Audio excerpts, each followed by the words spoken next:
नमस्ते। सर्वाधिक में आपका स्वागत है। आज हम बात करेंगे जैसलमेर के उस रेगिस्तान की जहां मुट्ठी भर भारतीय वीरों ने पाकिस्तान के टैंकों का गुरूर मिट्टी में मिला दिया था। क्या आप चाहते हैं कि मैं इस इंट्रो में थोड़ा और जोश और रोमांच बढ़ा दूं, जहां गूंजते जयकारों ने दुश्मन की तोपों को खामोश कर दिया। तैयार हो जाइए जैसलमेर के रेतीले धोरों में लिखी गई शौर्य की सबसे बड़ी गाथा बैटल ऑफ लोंगेवाला को करीब से देखने के लिए। क्या भारत पाक युद्ध की सबसे निर्णायक घटनाओं में से एक है। युद्ध की पृष्ठभूमि।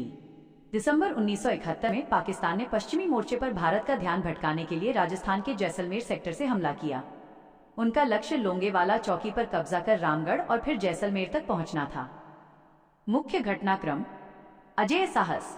मेजर कुलदीप सिंह चांदपुरी के नेतृत्व में पंजाब रेजिमेंट के केवल 120 सैनिकों ने पूरी रात पाकिस्तान की एक टैंक रेजिमेंट और पैदल सेना लगभग 2000-3000 सैनिक का सामना किया। रणनीतिक सूझबूझ। सीमित संसाधनों के बावजूद भारतीय सैनिकों ने पाकिस्तानी टैंकों को रेत के टीलों के बीच उलझाए रखा। वायुसेना का प्रहार। सुबह होते ही भारतीय वायुसेना के हंटर विमानों ने उड़ान भरी और खुले मैदान में फंसे पाकिस्तानी टैंकों को तबाह कर दिया। परिणाम।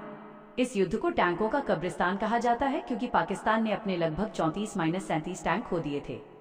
भारत की इस शानदार जीत ने पाकिस्तानी सेना के मनोबल को पूरी तरह तोड़ दिया। क्या आप इस लड़ाई में इस्तेमाल हुए हथियारों या मेजर चांदपुरी की वीरता के बारे में और विस्तार से जानना चाहें?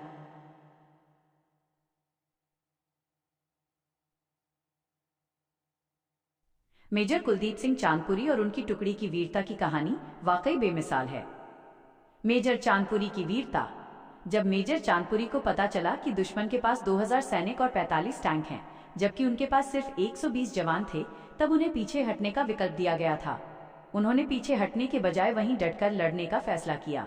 उन्होंने जवानों का हौसला बढ़ाया और पूरी रात पाकिस्तानी सेना को उलझाए रखा, जिससे वे लोंगेवाला चौकी को पार नहीं कर पाए।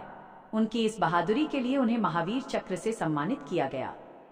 मुख्य हथियार और तकनीक। M40 recoilless rifle. भारतीय जवानों ने जीप पर लगी इन राइफलों का इस्तेमाल टैंकों को रोकने के लिए किया। Anti tank mines. सैनिकों ने रेगिस्तान की रेत में माइंस बिछाकर पाकिस्तानी टैंकों की रफ्तार धीमी कर दी। Hunter fighter jets. वायुसेना के विमानों ने सुबह होते ही आसमान से हमला कर दुश्मन के टैंकों को लोहे के ढेर में बदल दिया। रोचक तथ्य। पाकिस्तानी सेना इतनी घबरा गई थी कि वे अपने कई टैंक चालू हालत में ही छोड़कर भाग गए। बॉलीवुड फिल्म बॉर्डर इसी ऐतिहासिक लड़ाई पर आधारित है। क्या आला की अनसुनी दास्तान। 0-5 सेकंड। हुक। क्या आप जानते हैं 1971 में लोंगेवाला में भारत के सिर्फ 120 जवानों ने पाकिस्तान के 2000 सैनिकों और 45 टैंकों को धूल चटा दी थी। 5-15 सेकंड। मुख्य जानकारी। मेजर कुलदीप सिंह चांदपुरी ने पीछे हटने से मना कर दिया। उन्होंने और उनकी टीम ने पूरी रात रेगिस्तान की रेत में दुश्मन को उलझाए रखा। 15-25 सेकंड। क्लाइमैक्स। जैसे ही सूरज उगा, भारतीय वायुसेना के हंटर विमानों ने कहर बरपाया और इस जगह को टैंकों का कब्रिस्तान बना दिया। 25-30 सेकंड। Call to action. ऐसे ही वीर भारतीय सपूतों की कहानियों के लिए हमारे चैनल को सब्सक्राइब और वीडियो को लाइक करें।